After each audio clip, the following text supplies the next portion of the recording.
네, 성도님들 인사드리겠습니다. 안녕하십니까? 네, 죄송합니다. 한숨부터 뭔가 나오는 긴장이 돼서 그런지, 네, 오랜만에 올라와서 그런지, 네, 지금 제 심장 소리가 아마 저 김규 형제님 맨 뒤까지 들려야 되는데 안 들리는 것 같습니다. 아, 그러신가요? 네, 알겠습니다.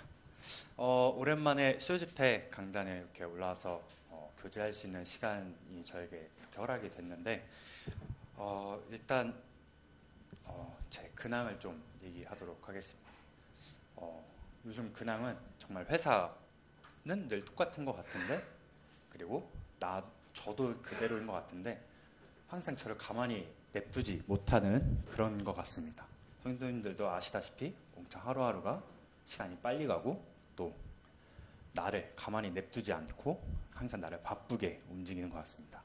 그래서 맨날 집에 오면 8시에 잘 때도 있고요. 그리고 아무것도 안 하고 쉬고 싶다 하면서 좀 많이 힐링을 취하던 그런 시간을 가졌던 것 같습니다. 그래서 수요 집회도 못 나올 때가 거의 있었던 것 같고요. 그리고 최근에 또 야근을 너무 많이 해서 제가 또 순서를 바꿨었습니다.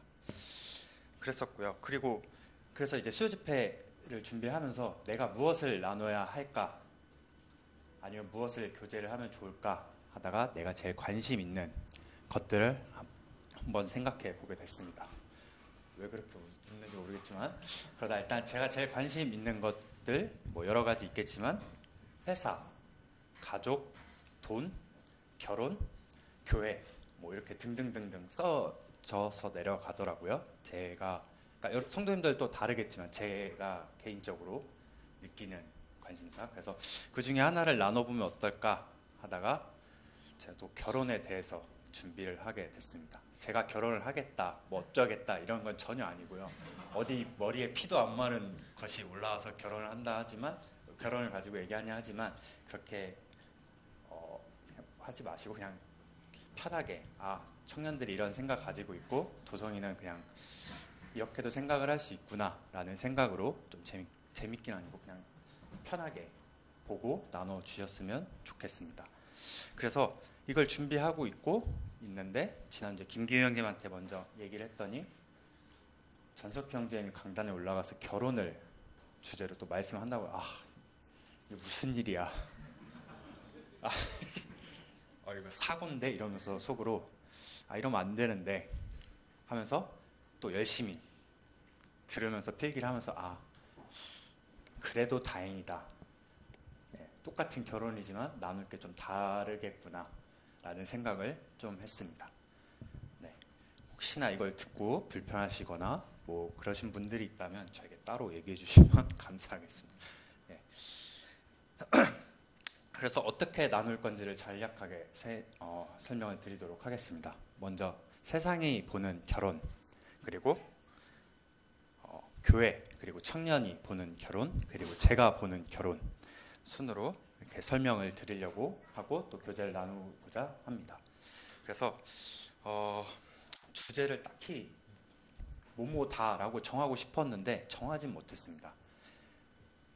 그래서 그나마 정한 게 세상에서의 결혼, 그리고 교회에서의 결혼을 제 시각에서 본 결혼에 대해서 얘기를 하고 교제를 나누고자 합니다.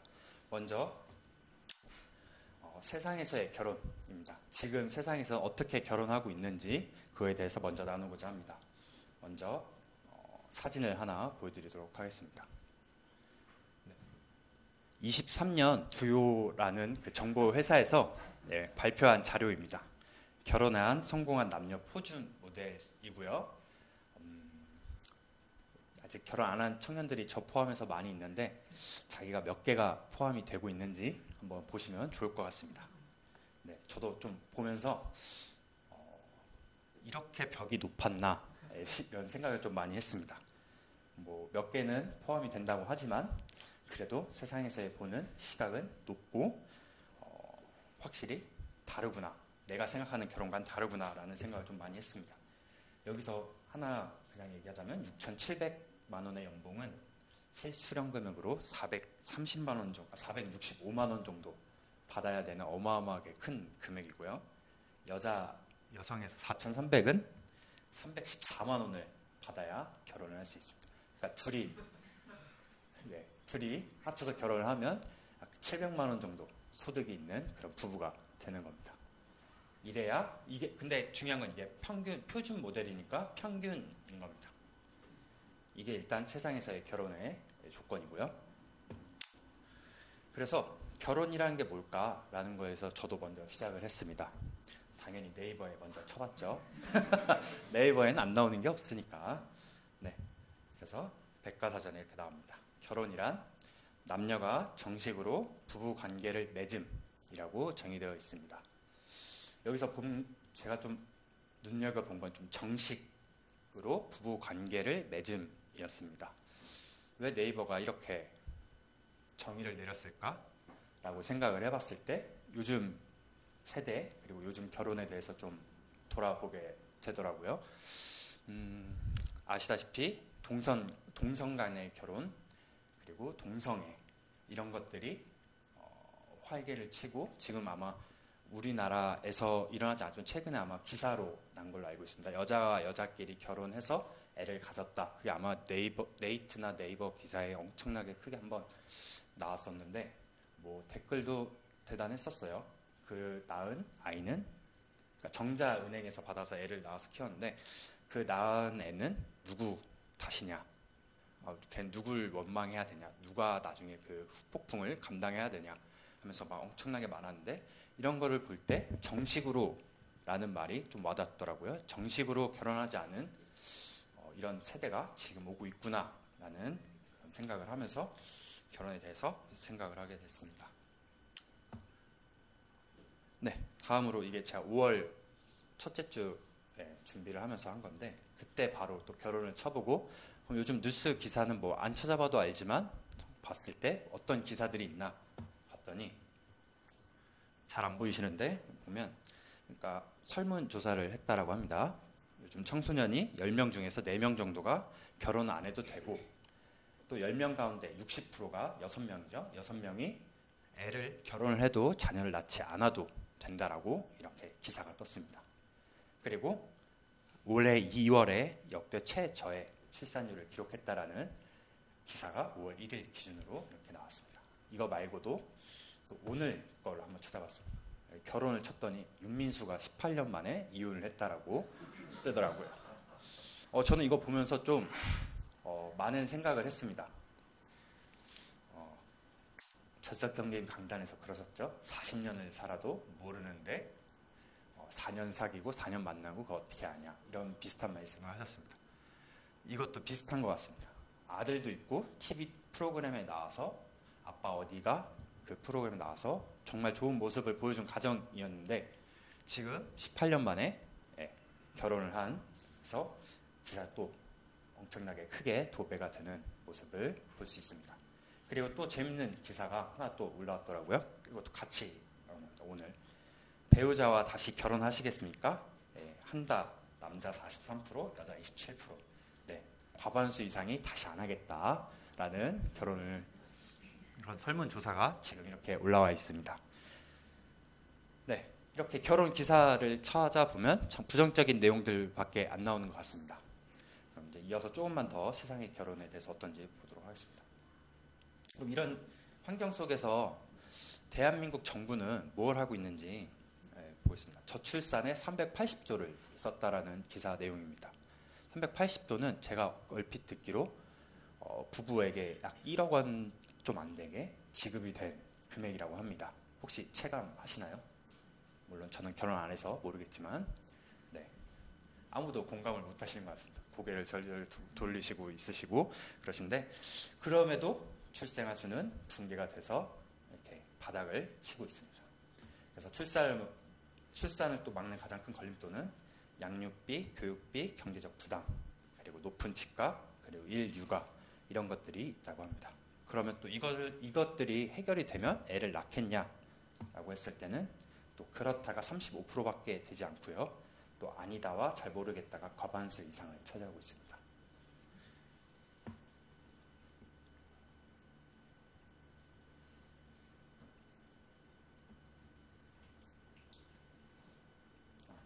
네. 다음으로는 연봉별 실수령 금액입니다. 24년 기준이고요. 일부러 4천에서 5천 두 개까지 잘라갖고 왔습니다. 그 이상은 여러분들이 아마 보시기 힘들 것 같아서 이 정도면 충분하다 싶어서 갖고 왔고요. 기준을 잡아봤습니다. 4,200을 받으면 실수령액 세금 떼고 약 300만 원 정도 받는 걸로 이렇게 나오게 됩니다. 그래서 10억짜리 집을 구매하면 약 333년이 걸리고요. 기사에는 약 9년 정도 돈을 모아야 수도권의 집 하나를 살 수 있다라고 합니다. 그리고 제가 부동산 쪽 일을 하다 보니까 최근에 서울의 집값을 조사한 적이 있었는데 죄송한 말이지만 애를 낳고 키우기 좋은 그런 84 최소 5구 타입 다 아시죠? 그 평형을 사시려면 이제 10억은 최소 15억까지도 줘야 되는 그런 현실이 다가왔습니다. 뭐 인플레이션 때문인 것도 있고 돈의 가치가 떨어진 것도 있지만 어쨌든 집이 있어야 좀 안정적인 생활을 할 텐데 그럼에도 333년 동안 돈을 모아야 집을 하나 살 수 있습니다. 그래서 주거가 있어야 육아를 할 수 있고 제 교육을 또 아이들의 교육을 시킬 수 있기 때문에 이 세 개가 해결이 돼야 결혼을 하기에 좀 좋은 환경이고 애를 낳았는데 좀 잘 키울 수 있겠구나라는 생각을 하게 되는 현실 사회의 결혼 모습을 보게 됩니다. 그래서 결국에는 돈이 필요하다라는 게 이렇게 생각이 들고요. 그래서 애를 한 명 낳아서 키우는데 약 3억 초반 금액이 나온다고 합니다. 이것도 뉴스 기사에서 갖고 온 건데 이거는 좀 옛날 자료여서 22년도 기준이고요. 지금 기준으로는 3억 후반으로 제가 찾아봤습니다. 3억 한 7, 8천 되는 것 같습니다. 네, 어마어마한 돈입니다. 시중에 지금 뭐 100만 원도 없는데 무슨 3억 8천이 약간 와닿지 않은 금액일 수 있지만 어쨌든 어마어마한 비용과 시간이 든다라는 게 보여집니다. 자, 다음 자료는 통계청 자료입니다. 합계 출산율을 좀 보여주고 있고요. 계속해서 떨어지고 있는 것을 보여주고 있습니다. 출생아 수가 43만 명에서 23만 명으로 약 50% 이상 떨어졌고요. 그리고 혼인 건수도 약 60% 정도 떨어지는 걸 보게 됩니다. 그래서 합계 출산율이 0.72명으로 지속적으로 감소 중인데 1세대 남녀 각 100명이 총 200명, 남자 100, 여자 100명이 아이를 낳으면 72명의 아이를 낳는다는 소리입니다. 이 0.72명은. 그럼 이제 2세대, 다음 2세대가 72명이 또 0.72명 곱하면 52명이라 하겠습니다. 52명의 애를 낳는다는 그런 통계를 보여주는데 이건 약간 통계 오류입니다. 실상은 72명 중에 남자 36명, 여자 36명 했을 때 곱해야 되기 때문에 26명으로 절반의 절반으로 떨어지게 됩니다. 저희는 이런 거를 멸종 위기에 처한 종이라고도 불리게 됩니다. 그래서 한 세대 다음 세대만 가도 지금 이 변하지 않는 상황에서 이 현실에서 계속해서 살게 된다면 저희는 어마어마하게 큰 위기 속에 살아가게 될 겁니다. 맨날 강당에 올라와서 형제님들이 깨어 있어라고 말씀하시고 세상에 휩쓸리지 않아야 된다라고 하지만 이미 환경 자체가 저희가 생각하는 것과 많이 다르게 아마 변하게 될 것입니다. 그리고 과거 15년도에 대비 또 1인 가구 수를 또 보여주고 있는데 1인 가구가 지금 44% 증가했고요. 그래서 1인 가구 수만 보면 제일 큰 게 여기 보시면 34.5%로 계속해서 꾸준히 증가를 하고 있습니다. 이게 왜 문제가 되냐면요. 인구가 나중에 쭉 이대로 현상 없이 계속해서 증가를 했을 때 2050년에는 1인 가구 중 60대 이상 비율이 56%가 되는 거고 20대, 30대, 40대의 부부 비율이 7.7%가 되는 겁니다. 그러니까 지금 살고 있는 1인 가구 수, 제 나이 또래들 결혼 안 하고 혼자 사는 뭐 딩크족, 뭐 캥거루족, 부모님과 같이 사는 그런 세대들이 결혼을 안 하니까 그대로 60살까지 쭉 가는 겁니다. 추천해 묻지 마세요. 네. 그대로 쭉 가게 됩니다. 네. 그래서 말씀드리면 저희 대한민국 인구 중에 약 56%가 60대 이상이 되는 겁니다. 50년에는. 그러니까 길 가다 마주치면 다 노인인 거죠. 그렇게 되는 겁니다. 그리고 이건 인구 변화 전망과 40년에 어떻게 되는지 뭐 다른 또 자료입니다. 이거는 뭐 따로 다 읽지는 않겠지만 하나 예시를 들면 33년에는 초등학교 입학생이 지금의 반토막이 난다고 합니다. 제가 지난주 일요일에 물어봤어요. 민채야, 반에 몇 명이야? 이랬더니 반이 4개래요. 그럼 한 반에 몇 명이야? 했는데 20명밖에 안 된대요. 그래서 저는 좀 많이 놀랬거든요. 제가 학교 다닐 때는 물론 성도님들 더 많았겠지만 반이 19개에서 20개 정도 됐었고요. 한 반에 30명 이상씩 들어갔었는데 지금 그때에 비하면 5분의 1, 4분의 1로 줄어든 거죠. 근데 33년에 이거의 또 절반으로 줄어든다고 합니다. 그래서 기사를 찾아보면 전주나 대구시에는 이미 입학생이 없어서 폐교를 해야 되는 전주와 대구인 대도시에도 지금 그런 어려움이 벌써 찾아오고 있습니다. 그럼 이렇게 쭉 갔을 때 가족의 노화, 저출산, 고령화 이런 것들이 쭈루룩 있는 그런 대한민국 사회를 저희가 생각하게 됩니다. 그래서 저는 생각했습니다. 왜 이렇게 변하게 된 것일까? 왜? 물론 많은 이유가 있겠죠. 정치적인 이야기는 전 잘 모르겠고요. 제가 생각하는 이유 중에 하나를 말씀드리도록 하겠습니다. 첫 번째, 사탄의 전략이라고 생각이 듭니다. 사탄의 전략은 가정의 해체를 원하고 있는 것 같습니다. 그래서 왜 그러냐면 저희가 아무래도 모든 인간관계의 시작이 결혼은 세상에서 세워진 최초의 인간관계이고 다른 모든 인간관계의 근원 그리고 즉 시작이기 때문입니다. 그렇기 때문에 그 가정을 파괴함으로써 저희를 올바른 길로 인도하지 못하게 하려고 하는 그런 사탄의 전략 중에 하나인 것 같고, 그리고 결혼의 해체는 나아가 세상 다른 모든 관계에도 영향을 줄 거라고 저는 생각이 듭니다. 그리고 또 교회에도 영향을 줄 거라고 또 생각이 들고요. 그리스도 머리 대신 그리스도가 있고 저희가 몸이 되어서 지체가 되어야 되는데 올바른 가정 안에 서 있지 않다면 저희가 교회도 가정이 흔들리게 되면 교회가 흔들리게 된다라고 감히 제 혼자 생각을 하면서 사탄의 전략이라고 말씀드리고 싶습니다. 그래서 저희가 진짜로 깨어 있어야 된다라는 것을 말씀드리고 싶고요. 두 번째로 그래서 결혼을 포기하게 만드는 사탄의 전략인 것 같습니다. 제일 유명한 말이죠. 3포 세대의 연애, 결혼, 출산을 포기하게 해서 결혼을 못하게 하는 겁니다. 그래서 이런 인식들이 지금 많은 것 같습니다. 오늘날 결혼은 인생의 무덤, 자유의 구속, 자기 손해. 그렇게 해서 결혼을 대한민국 청년들이 결혼을 못하게 하는 그런 마음을 은연중에 심어주고 있는 것 같습니다. 그럼 그렇게 해서 혼자 사는 게 좋아, 욜로족, 파이어족 하면서 혼자 외롭게 나만 잘 살면 되지 하는 그런 인식들이 은연중에 깔려 있는 것 같습니다. 그리고 또 고린도전서 13장에 사랑이 나오는데 그 사랑에 역행하는 그런 현대 사회인 것 같습니다. 그래서 사랑은 오래 참고 자기의 유익을 구하자면 다 적진 않았습니다. 모든 걸 참고 견디는 건데 다 이것에 역행합니다. 왜 참아 내가?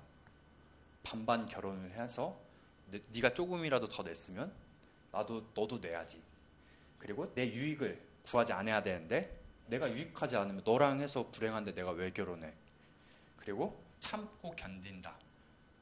참는 것자 바로 이혼하는 그런 모습들을 볼 수 있죠. 이건 따로 찾아보지 않아도 이혼율만 쳐봐도 네이버에 보면 그냥 쭈르륵 내려가는 그런 모습을 볼 수 있습니다. 그리고 하나만 더 보면 이건 네이트입니다. 네이버와 같이 그냥 인터넷 주소입니다. 제가 회사에서 아마 네이버 다음이 연관 검색어가 없어지고 아마 네이트에만 유일하게 연관 검색어가 나타납니다. 그래서 관심사가 있는 게 가장 먼저 뜨는 사이트 중에 하나고요. 그리고 판이라는 게 있습니다. 네이트 판. 그래서 10대들이 좀 많이 볼 수 있는 그리고 커뮤니티를 형성하고 있는 그런 사이트입니다. 거기서 이제 결혼에 대해서 정말 많은 이야기들이 나옵니다. 정말 이게 맞나 싶을 정도로 나옵니다. 결혼한 거 후회해요부터 시작해서 왜 결혼했을까부터 안 좋은 것들이 쭈르륵 쓰면 댓글을 달아줍니다. 근데 정말 무섭게도 거기서는 이제 분명하게 나눠줍니다. 결혼하면 손해다.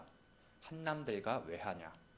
한남충들 막 이러면서 편가르기 하듯이 진짜로 좀 심각할 정도의 그런 편을 나누고 결혼을 하면 안 된다라는 그런 인식들을 계속해서 댓글로 보여주고, 저도 보고 있으면 아 그렇지, 이거 하면 약간 왜 하지? 그래, 이 논리가 맞아 라는 게 약간 휩쓸리게 되더라고요. 이런 것들이 지금 청소년들에게 계속해서 노출이 되고 있습니다. 그래서 대한민국에서는 결혼을 할 수 있을까라고 혼자 스스로 질문을 던지게 되더라고요. 일단 연봉이 6,700이 안 되고요. 네, 아직 준비가 안 된 것들이 많아서 할 수가 없겠는데? 라고 생각이 듭니다. 그럼에도 왜 결혼을 해야 될까라고 또 생각을 해보게 됐습니다. 왜?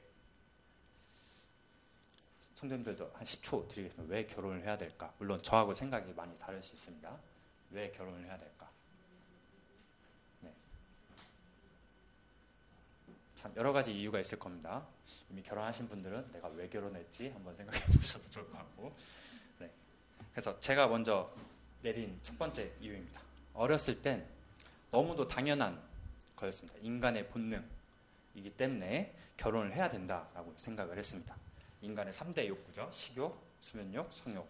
그래서 결혼은 당연한 거다. 왜냐하면 저희 부모님 세대도 그렇고 그냥 결혼 나이때 되면 당연히 하길래 어렸을 때 봤을 땐 결혼은 나이 먹으면 20대 중후반 넘어가면 하는 거구나 라고 생각을 했습니다. 자연스럽게. 그래서 뭐 딱히 고민할 필요도 없고 생각할 필요도 없고 당연한 거니까, 사람으로 태어났으면 당연한 거니까 그런 생각을 했습니다. 그 두 번째입니다. 절제할 수 없거든 결혼하라. 또 강단에서 많이 말씀한 말씀인데, 제가 이 말씀을 어디서 처음 들었냐면 전청 가서 처음 들었습니다.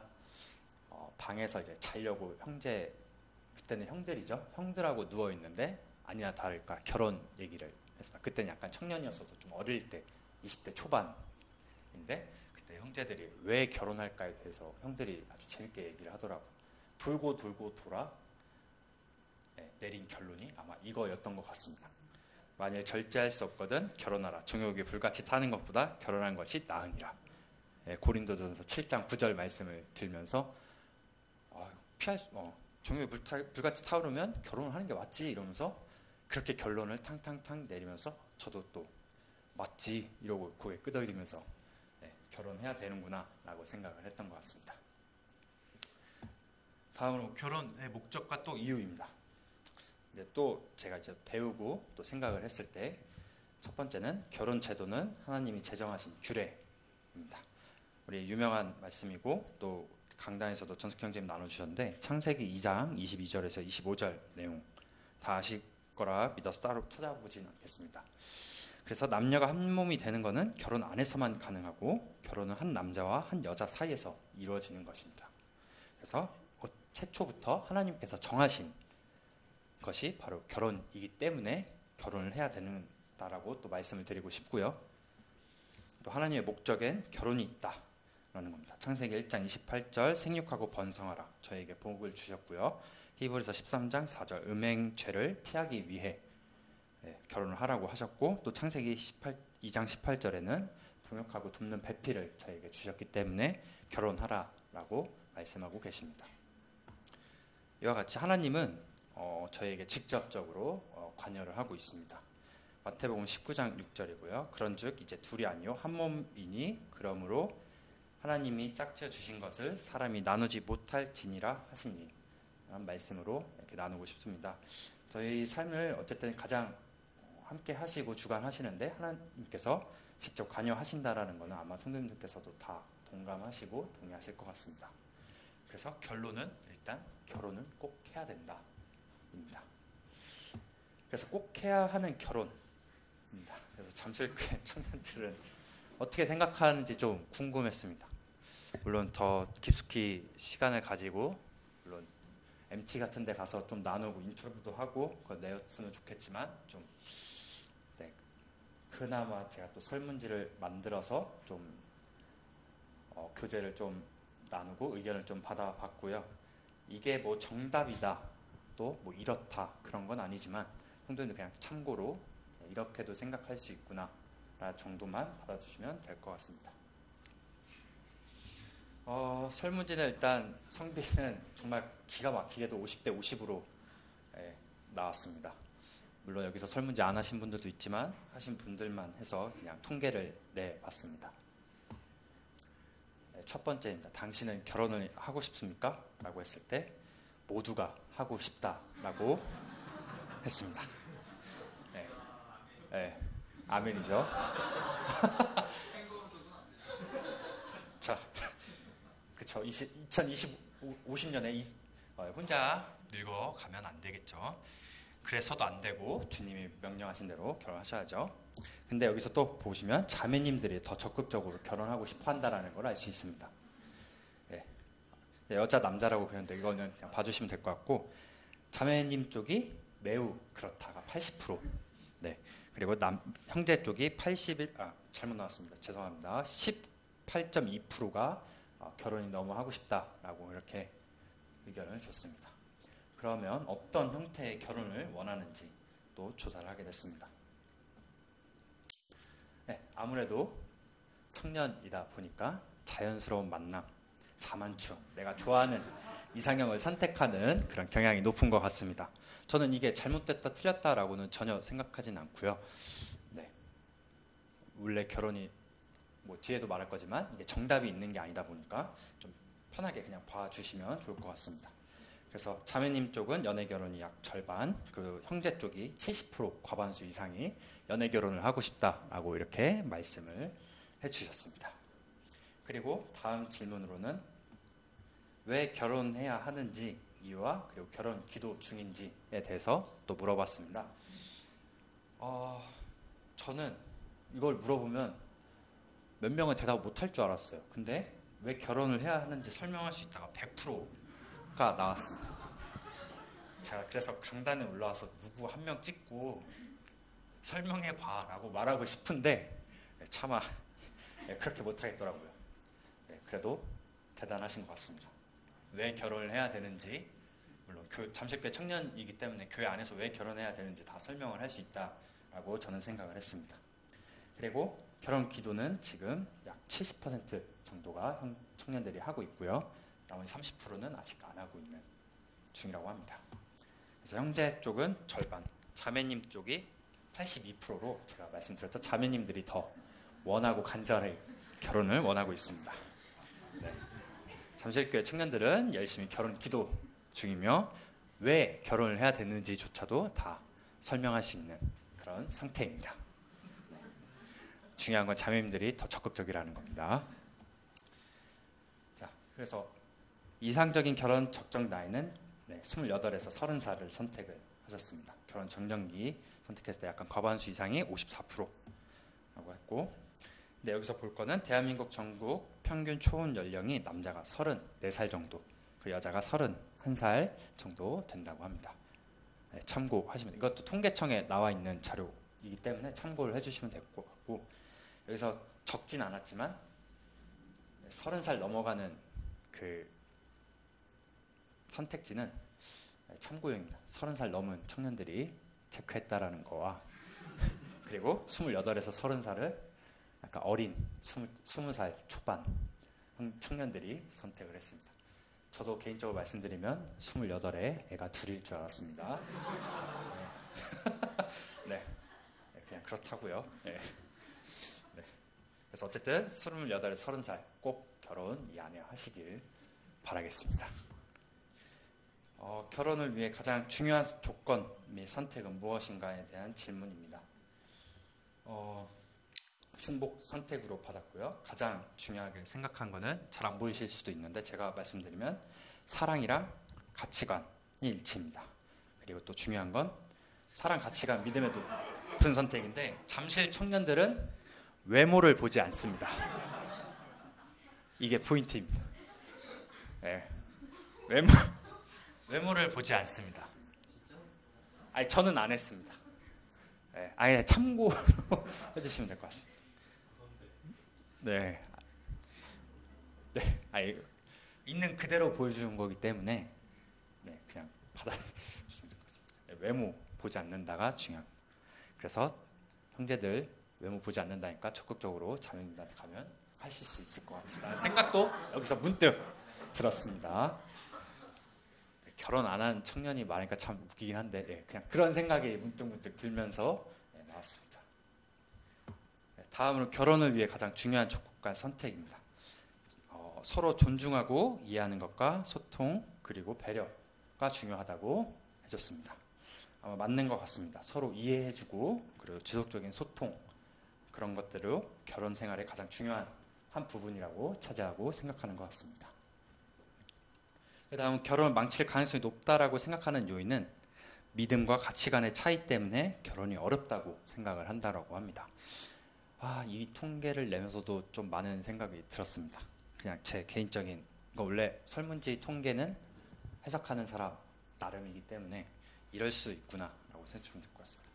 우리가 아마 많이 들었을 것 같습니다. 믿음은 물결 그래프처럼 좋았다가 나빴다가 그렇기 때문에 믿음은 당연히 중요하지만 믿음보다는 다른 거를 더 많이 봐라 라는 그런 어떤 성도님들의 말씀도 또 조언도 있었습니다. 그래서 믿음 때문에 결혼을 못하는 건가? 라는 좀 생각을 좀 하게 됐고요. 그리고 가치관은 무조건 뭐 말 안 해도 여러분들이 다 중요하게 생각하기 때문에 그건 뭐 볼 게 없는데 믿음이 좋아야 결혼을 할 수 있다. 그러니까 믿음이 없기 때문에 결혼을 못한다 라는 생각을 좀 하게 되면서 이게 맞나? 라는 생각을 그냥 좀 개인적으로 하게 됐습니다. 그래서 앞으로 다른 질문으로 앞으로 결혼에 대한 사회적 인식은 결혼한 사람이 늘어날 거라는 생각은 전혀 없고 대부분 다 부정적인 그런 의견을 주셨습니다. 결혼하지 않는 사람들이 늘어날 거고 그리고 결혼의 형태가 다양해질 거고 그리고 결혼에 대한 인식이 더욱더 개방적으로 변할 거라고 다 응답을 하고 다 미래를 전망하고 있습니다. 다음으로는 사랑의 언어입니다. 제일 중요하게 보는 게 인정하는 말, 함께하는 시간, 봉사 및 섬김입니다. 여기서 좀 이해를 못하신 분들 위해 잠깐 설명하면 제가 이거 강단 여기 올라와서도 설명한 사랑의 언어라는 거는 내가 이렇게 할 때, 이렇게 받을 때 사랑을 느끼는 언어입니다. 그러니까 사랑의 탱크라는 게 만약에 내 몸에 있다면 나에게 좋은 말을 해줬을 때, 내 와이프나 나한테 칭찬을 해줬을 때 사랑이 채워진다라는 거고 어떤 사람은 스킨십을 해줄 때 사랑을 느끼고 어떤 사람 함께 있는 시간을 좋게 보낼 때 뭐 이런 내용입니다. 그걸 했을 때 인정하는 말, 함께하는 시간, 봉사 및 섬김입니다. 근데 형제들은 1순위를 봉사 및 섬김을 1순위로 선택을 했고요. 자매님들은 인정하는 말과 함께하는 시간을 1순위로 뽑았습니다. 형제들은 뭔가 봉사를 받고 싶어하는 그런 경향이 센 것 같습니다. 자, 배우자를 선택할 때 고려해야 될 점이 뭔가요? 쭉 이렇게 봤습니다. 좀 많은데 좀 다 보여주면 뭐 봐도 상관없는데 결론은 이거였습니다. 믿음과 가치관이 중요하다라고 이렇게 거의 평균을 냈을 때 이렇게 말씀을 해주셨습니다. 네. 믿음과 가치관 중요하죠. 그래서 이것을 상대방뿐만 아니라 나 자신도 한번 돌아볼 필요가 있다라고 저 자신에게 좀 내 믿음과 가치관은 어디에 있고 어떤지 내 믿음의 상태는 어떤지 또 돌아보게 되고 또 청년들은 이런 생각을 가지고 있구나. 물론 키도 보는 청년들도 있었고 뭐 다른 거 하나님을 가장 사랑하는지 그리고 주님의 인도하심 그리고 올바르게 서 있는지 등등 이렇게 또 설문지를 작성해 주셨습니다. 그리고 결혼의 장점에 대해서 또 설명을 받았습니다. 장단점에 대해서 남편이 집에 있음 장점, 남편이 집에 안 감. 네, 그게 단점이라고 합니다. 그래서 뭐 이런 재밌는 답변도 많았고 이것도 통계를 어쨌든 취합해서 내리다 보니까 내 편이 생긴다. 그리고 가정이 생기는 거고 그리고 안정감 그리고 외롭지 않다라는 게 청년들이 생각할 때 결혼의 장점이라고 생각을 했습니다. 혹시 결혼하신 성도님들은 혹시 공감하시나요? 네, 끄덕여 주시는 분들도 있고 아닌 분들도 있는데 장점인 것 같습니다. 그리고 단점으로 남편이 집에 가지 않는다. 예. 아무래도 계속 같이 있다 보니까 티격태격 부딪힐 일이 많거나 그런 것들을 좀 우려하는 청년들이 많더라고요. 특히 형제들 쪽에서는 혼자 보내는 시간이 없어지는 게 단점이다라를 제일 많이 적었더라고요. 뭐 하려고 그러는지, 뭐 게임하는 시간이 없어져서 그러는 건지, 아니 뭘 하려고 하는지 개인적인 시간이 없다라고 하는지 모르겠지만 그랬었습니다. 그리고 자매님 쪽에서는 뭔가 책임질 일이, 책임감이 많아진다라는 식의 그런 답변을 많이 적어주셨습니다. 그래서 잠실교회 청년들은 설문지만 보고 내린 결론입니다. 되게 신실하고 참 결혼할 준비가 되어 있는 분들이구나 라는 생각을 제가 혼자 했습니다. 네. 그래서 어쨌든 청년들이 이런 생각을 가지고 있고 결혼에 대해 다들 진심이구나, 믿음 안에서 교회 안에서 어떤 가정을 세우고 싶어 하는지 다 어떤 뭐 가치관까지는 다 들어보지 않았지만 어떤 그런 믿음을 가지고 살아가는지에 대해서 좀 알 수 있었고요. 그리고 어떤 자매님은 또 그렇게 말씀을 해주시더라고요. 결혼 기도할 때 안 되는 거 3가지만 빼놓고 나머지를 위해 기도를 해라. 그럼 그건 다 들어주신다라고 하더라고요. 또 어떤 자매님은 키가 185, 연예인 누구? 네, 왜 웃으시죠? 네, 그런 분들도 있었지만 또 그게 잘못됐다라고는 저는 생각을 안 하기 때문에 그 대신 그런 분들과 결혼하고 싶다면 나 또한 그런 준비가 되어 있어야 된다라는 또 생각을 하게 됐습니다. 어쨌든 잠실교회 청년들은 다 결혼할 준비가 되어 있다라고 개인적으로 생각을 했습니다. 결론입니다. 교회 안에서와 결혼과 세상에서의 결혼을 좀 진짜 간단하게 봤습니다. 아마 보시고 성도님들이 얘기하면 아마 끝도 없으실 겁니다. 결혼에 대해서는. 이게 솔직히 말씀드리면 답이 있지만 답이 없는 주제이기 때문에 교회와 세상에서의 결혼은 어쨌든 굉장한 괴리감이 있습니다. 세상에서는 아까 말씀드렸듯이 남자면 한 35에 결혼을 해야 되고요. 초혼은 아까 뭐 34살, 3살 이렇게 통계청 나온 거에 보면 그렇게 되어 있고, 또 교회 안에서 전석형제님이 강단에서 말씀하셨죠. 25 되면 빨리 결혼해서 나가. 막 이렇게 말씀하셨습니다. 저는 약간 교회 분위기, 제가 생각하는 교회 안에서의 결혼은 이건 것 같습니다. 결혼은 하는 건 맞는데 다들 어린 나이, 그러니까 세상에 비하면 되게 어릴 때 결혼을 많이 하고 있는 것 같습니다. 물론 그게 잘못됐다, 맞다, 틀리다 그런 게 아니고요. 저는 어쨌든 결혼을 왜 해야 되는지, 왜 중요한지도 잠깐 언급을 해서 말씀드렸는데, 그만큼 중요한 거는 이제 결혼 그 이후의 삶이 저는 더 중요하다라고 생각을 좀 많이 했습니다. 하지만 제 개인적인 생각입니다. 결혼을 왜 해야 되는지와 얼른 해라, 소개받아 볼래, 이성교제 이렇게 하면 안 돼, 스킨십은 안 돼, 막 이런 것만 결혼하기 전, 딱 그 전까지만 좀 교회에서 설명을 많이 하는 그런 느낌, 그리고 그렇게 많이 배우는 것 같습니다. 이후의 삶도 어떻게 둘이 가정을 이루고 주님 안에서 불화 없이 올바르게 쓰면서, 아까 보셨듯이 세상이 혼란한데 그 안에 올바르게 쓸 수 있는 그런 방법에 대해서도 조금씩 가르쳐 줘야 되지 않나라는 생각이 드는데, 그런 게 좀 부족하지 않나 싶고요. 그리고 뭔가 빨리 결혼해야 될 것만 같은 분위기가 형성되어 있는 것 같습니다. 네. 물론 준비가 안 돼서, 준비가 돼서 결혼을 한다 안 한다 이렇게 말을 할 수 있지만, 제가 느낀 교회의 결혼은 그랬습니다. 빨리 결혼을 해야 된다, 뭔가 그런 분위기, 사회적 분위기 같은 분위기가 없지 않습니다. 주보 보면 얘가 결혼을 해?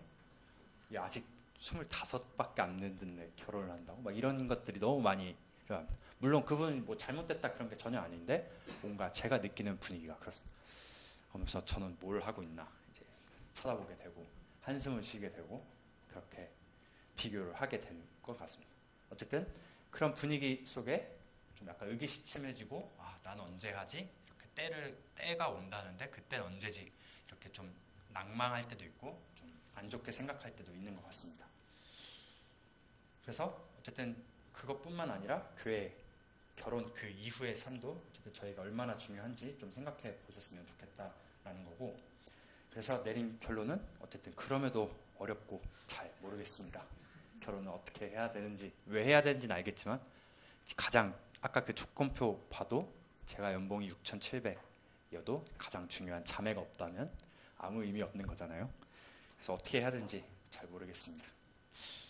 그래도 결혼은 인간을 향한 하나님의 뜻이 분명히 있다는 걸 말씀드리고 싶고요.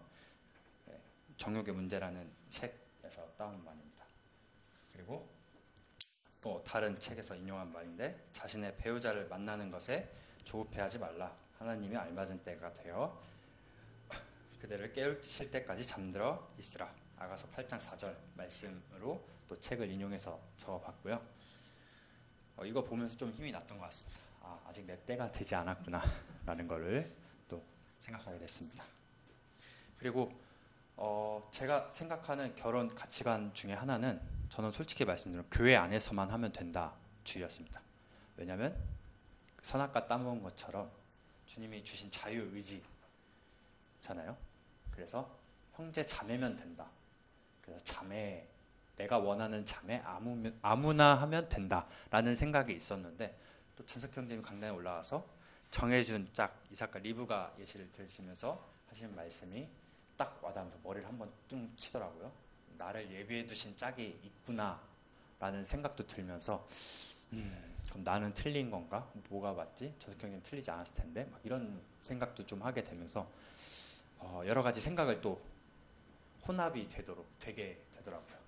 그래서 어쨌든 제가 또 말씀드리고 싶은 건, 결혼에 하는 방법, 교회 안에서, 주님 안에서 하는 거는 괜찮다라는 게 제 그냥 결론이고, 어떻게 하든 안전하게 하는 게 맞고, 그래서 결혼을 꼭 주님 안에서 하자라는 그런 말씀을 드리고 싶습니다. 물론 저 또한 여기 그러니까 이런 생각도 했어요. 올라와 놓고 나중에 제가 세상에서 결혼했어 이런 안 좋은 소식을 전하면 저도 충격일 것 같은데, 그런 일은 없겠지만, 아니 강단에서 이렇게 말했던 애가 저런다고? 그럴 순 없잖아요. 우리 다 믿는 성도고 안에 있는 형제 자매이기 때문에 독신의 은사도 전석 형제님이 일요일날 잠깐 나눴지만, 그런 것보다는 꼭 결혼을 해서 주님 안에서 가정을 세워서 2050년에 아무리 60대가 56%여도 저희는 교회 안에 올바르게 다음 세대를 위해 계속해서 주님 오실 때까지 인도하고 또 올바르게 설 수 있도록 꼭 주님 안에서 결혼하는 그런 청년들이 되었으면 좋겠습니다. 그래서 제가 어쨌든 이걸 준비하면서 좀 우려도 많고 걱정하시는 분들도 많았는데, 제가 마음의 심적인 부담을 드렸다면 굉장히 죄송하고요. 어쨌든 제가 준비한 말씀은 교재는 여기입니다. 어쨌든 들어주셔서 감사합니다. 안녕하세요. 네, 아주 즐거운 세미나 비슷한 시간인 것 같은데, 도성이 형제 여성가족부로 영전을 해서 한 파트 과장으로 일해도 손색이 없을 정도의 아주 준비를 잘하고 적절하게 교재를 잘 해준 것 같아요. 인생 선배로서 듣다가 하나 동의가 안 가는 게 있었어요. 우리 청년들이 설문조사하면서 다들 정직하게 자기 이제 비공개니까 작성했을 텐데 외모를 보지 않는다. 저는 동의를 못 합니다. 안 하고 싶고, 그리고 여러분 누구나 본심을 건드리면 대부분 그 부분은 그 말을 다시 주워 담을 수밖에 없을 거예요. 제가 생생한 기억에 제 청년 때도 큰형 친구들이 와서 결혼에 대해서 생각할 때 이제 물론 불신자들이었어요. 하나같이 기우나 여자 매력적인 거 그거 아무 쓸데없어. 왜냐하면 이미 결혼해서 살아봐서 정말 중요한 거는 외모가 아니라 내모야. 속에 있는 인격적인 그런 게 중요하다고 하는데, 청년 시절에는 결혼하기 전까지는 그거 절대로 인정 안 합니다. 제가 그랬던 것처럼 여러분도 똑같다고 봐요. 결혼식은 신혼이나 결혼식은 이벤트 같아요. 이벤트. 순간이지만 그 이후에 결혼 생활은 평생입니다.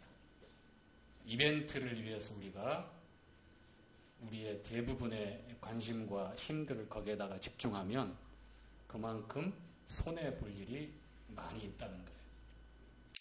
여전히 여러분 세대에도 똑같은 울림이 있겠지만 얼마만큼 하나님의 시선으로 하나님이 말씀하시는 그 결혼에 대한 말씀에 대해서 내가 얼마만큼 순종하느냐에 따라서 평생에 이루어지는 결혼 생활도 비례하게 되어 있어요. 다시 한번 제가 짚고 넘어가지만 외모를 보지 않는다라고 하는 형제들, 자매들 그 설문조사에 대해서는 제가 정말 저항을 하면서 반발심이 엄청 생겼어요. 그렇지만 여러분의 순수한 마음 인정하고 또 이해하겠습니다.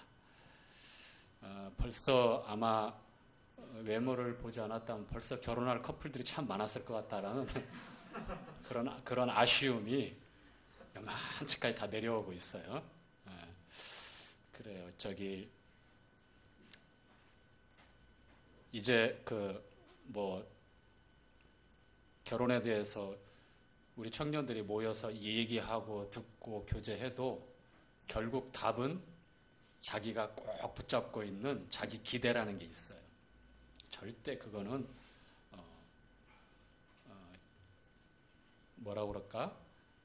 내 보여도 되는 것들, 그리고 내가 이만큼까지는 얘기해도 되겠다라는 것은 얼마든지 교제하고 나눌 수 있지만, 그러나 자기 본심에 정말 가지고 있는 그 자기 기대는 쉽게 정직하게 얘기하기가 어려울 거예요. 근데 그 부분을 믿음과 가치관이라고 얘기하는데 잘 다듬고, 그리고 성경적인 그런 모습으로 나도 그리고 상대방을 향해서 요구하는 것뿐만 아니라 내가 사전에 준비하는 것이 굉장히 중요해요.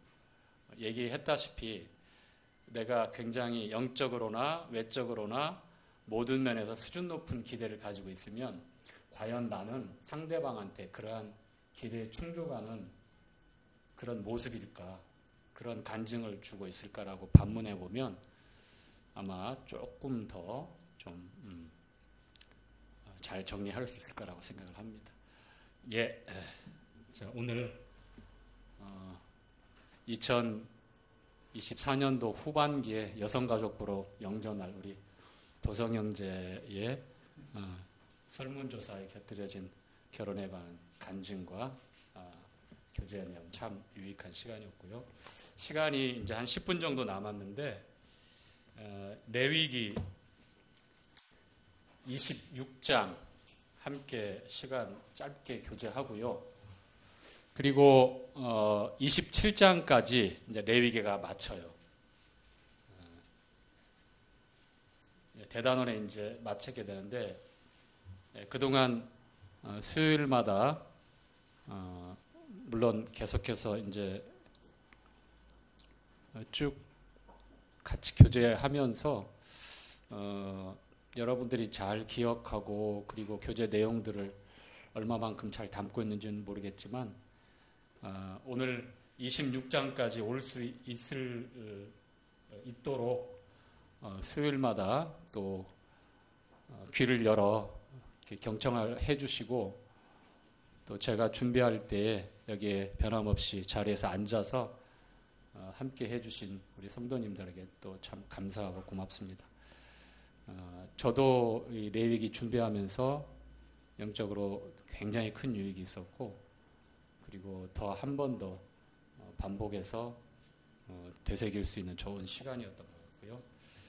예, 이제 레위기의 이제 마지막 부분 21장부터 25장까지의 하나님께서 어떠한 규례와 법도를 이스라엘 백성들에게 말씀하시면서 26장에 이르러서는 순종과 불순종, 축복과 저주에 관한 이 내용이 26장 전체에 나와 있습니다. 신명기 그 이후에 보면 신명기 28장, 28장이 하나님의 축복과 저주가 아주 대표적으로 상반적으로 나와 있는 장이고, 그리고 신명기 30장에서 또 부연해서 또 축복과 저주가 나와 있습니다. 하나님 말씀에 순종하면 축복을 받지만 하나님 말씀에 불순종하면 저주를 선택하는 삶을 살게 될 것이다 라고 경고를 합니다. 그런데 이 성경 내용에 특징적인 부분이 있는데, 축복하고 있는 내용보다 경고하고 있는 저주에 관한, 이 징계에 관한 내용이 몇 배가 더 많아요. 왜 이렇게 말씀을 기록했을까? 왜 부정적인 그런 내용을 더 많이 기록했을까? 생각해 보면 굉장히 단순하고 당연한 것 같아요. 왜냐하면 우리가 그렇잖아요. 그렇죠? 좋은 점보다는 좋지 않은 부분이 몇 배로 더 많아요. 그리고 그렇게 우리가 삶을 실패할 때가 참 많아요.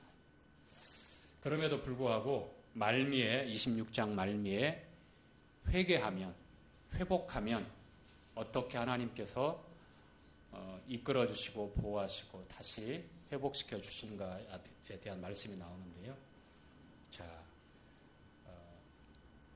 하나님께서 우리를 축복하시고 우리에게 좋은 것을 주시기 원하시지만, 그러나 우리가 하나님의 말씀을 거절하고 우리가 선택할 때에, 하나님이 금하신 것들을 선택할 때에는 그만한 이제 징계와 벌을 받게 되는데, 26장을 통해서 한 번 더 이스라엘 백성들에게 주어진 이 거룩에 대한, 이 레위기의 주제가 거룩이잖아요. 그렇죠? 구별. 세상과 구별되어야 된다는 것들. 우리의 삶이 구별되어야 되고, 또 우리가 늘 강조하고 있는 대로 믿음을 따라서 성경적 가치관을 따라 선택하고 분별하지 않으면 구별될 수 없잖아요. 그렇죠? 결혼에 대해서 교제할 때도 보면 가치관이 다르면 그것만큼 고통스럽고 불행한 결혼이 없어요. 가치관이 같을 때에 한 곳을 보고 또 함께 갈 수 있거든요. 가치관은 세계관이라고 볼 수도 있고, 어떤 것이 귀하고 그렇지 않은지, 어떤 것이 먼저고 그렇지 않은지를 분별하고 선택할 수 있는 그런 기준들이잖아요. 그렇죠? 성도로서 합당하게 살아가는 것도 마찬가지입니다. 이 거룩이라고 하는 것, 구별된 삶이라고 하는 것은 믿음을 따라 가치관이 정립되어 있지 않으면 불가능한 것이고요. 오늘 26장을 통해서 하나님 앞에 축복받는 삶, 반대로 하나님 앞에 벌을 받고 또 고통 가운데 처하는 삶에 대해서 이제 말씀을 정리하면서 이렇게 말씀을 합니다. 자, 1절, 2절에 이스라엘 백성들에게 세 가지 중요한 신앙의 근본에 대해서 이렇게 말씀을 합니다. 1절, 2절 함께 읽어보도록 하죠. 26장 1절, 2절 시작. 너희는 자기를 위하여 우상을 만들지 말지니 목상이나 주상을 세우지 말며 너희 땅에 조각한 석상을 세우고 그에게 경배하지 말라. 나는 너희 하나님 여호와이니라. 너희는 나의 안식일을 지키며 나의 성소를 공경하라. 나는 여호와니라.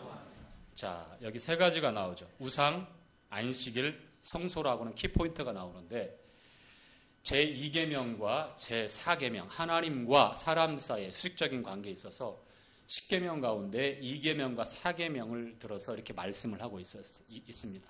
자, 우상은 하나님보다 더 귀하고 더 사랑하는 존재나 어떤 특정한 대상이 되어질 때 그것이 우상이 되어진다는 것을 말씀을 통해서 우리에게 가르쳐주고 있죠. 골로새 교회 성도들에게는 우리가 가지고 있는 욕심, 탐심이 곧 또 우상이라고 또 말씀을 하고 있습니다. 두 번째 안식일, 네 번째 계명인데 안식일을 지키라고 하는 것이죠.